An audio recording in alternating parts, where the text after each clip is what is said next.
کبھی کبھی بڑوں کے فیصلے بچوں کے لیے عذاب بن جاتے ہیں۔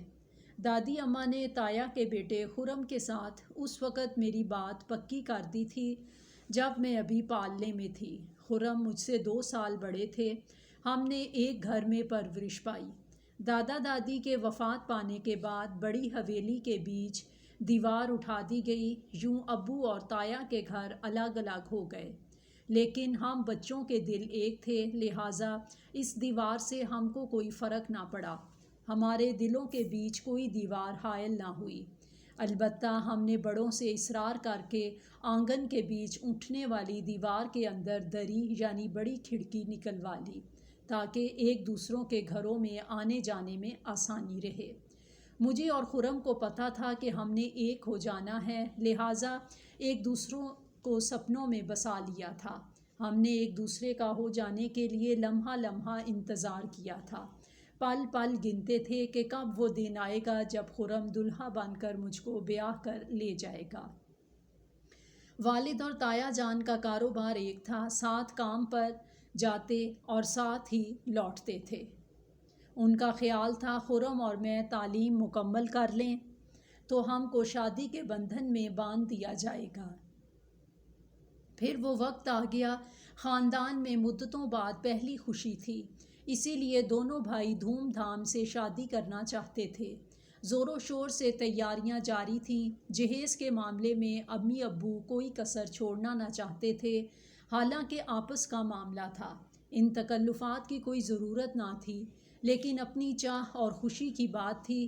ابو اور تایا سب سے کہتے تھے، بھئی ہماری پہلوٹی کی اولاد ہیں، کیوں نہ ارمان نکالیں؟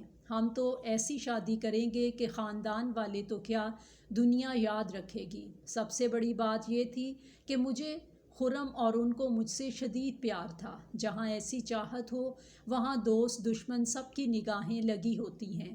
کہنے والے کہتے تھے کہ چاند سورج کی جوڑی بننے جا رہی ہے۔ سبھی خوش نظر آتے تھے مگر ایک ہماری ممانی تھیں جو خوش نہ تھیں۔ شاید وہ رنگ میں بھنگ ڈالنا چاہتی تھیں۔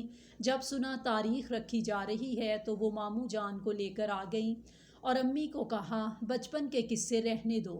خرم میں ایسی کیا خاص بات ہے جو میرے بیٹے شان میں نہیں ہے؟ صوفیہ کا رشتہ ہم لیں گے اپنے بیٹے شان کے لیے۔ تمہیں اگر جیٹھ کو خوش کرنا ہی ہے تو دوسری بیٹی سوہا کا رشتہ خرم کو دے دینا۔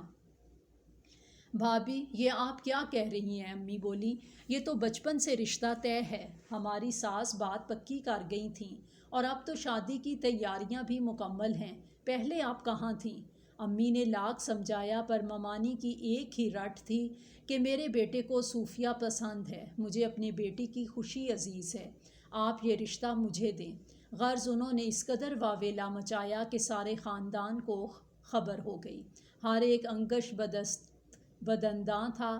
ماموں حمید امی کے اکلوتے بھائی تھے، وہ ان کو کھونا نہیں چاہتی تھیں۔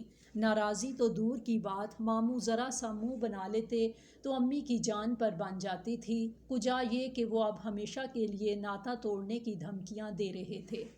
امی کو روتا دیکھ کر میں نے ان کو حوصلہ دیا کہ امی پریشان نہ ہوں، اگر آپ ماموں جان سے جدا نہیں ہونا چاہتی تو بے شک مجھے قربان کر دیں اور ان کی خوشی پوری کر دیں، لیکن میں آپ کی آنکھوں میں آنسو نہیں دیکھ سکتی۔ بات منہ سے نکلی کوٹھوں چڑھی، ہر طرف ہائے ہائے ہونے لگی۔ خود لڑکی نے منہ کھول کر کہہ دیا ہے کہ تایا زاد سے نہیں، میں تو ماموں زاد سے شادی کروں گی، حالانکہ میں نے ایسا ہرگز نہیں کہا تھا۔ مجھے خرم سے پیار تھا، وہ تو میری جان تھے، یہ تو ماں کا دل رکھنے کو ایسا کہا تھا کہ وہ رو رو کر ہلکان ہوئی جا رہی تھی۔ بات خرم تک پہنچ گئی، وہ میرے پاس آئے، بولے، صوفیہ سچ سچ بتا دو، اگر تم شان سے شادی کرنا چاہتی ہو تو میں خود تمہارے راستے سے ہٹ جاتا ہوں۔ ان کی بات سن کر میں رونے لگی، قسم کھا کر کہا، خرم مجھے تمہارے سوا کسی سے پیار نہیں ہے، تمہارے علاوہ کسی سے محبت نہیں کرتی، خدا کے لیے ایسا خیال دل سے نکال دو، میرا شان سے کوئی واسطہ نہیں۔ یہ میری سہاگ رات تھی، ایسی بات کہہ کر میں اپنی سہاگ رات کو بے کیف نہیں کرنا چاہتی تھی۔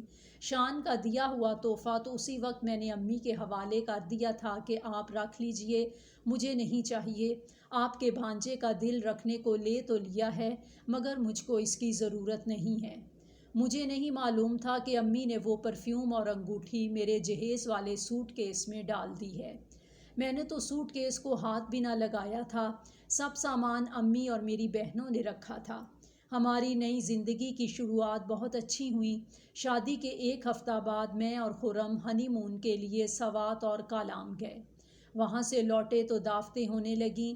خاندان بھر نے دلہا دلہن کو کھانے پر مدعو کیا۔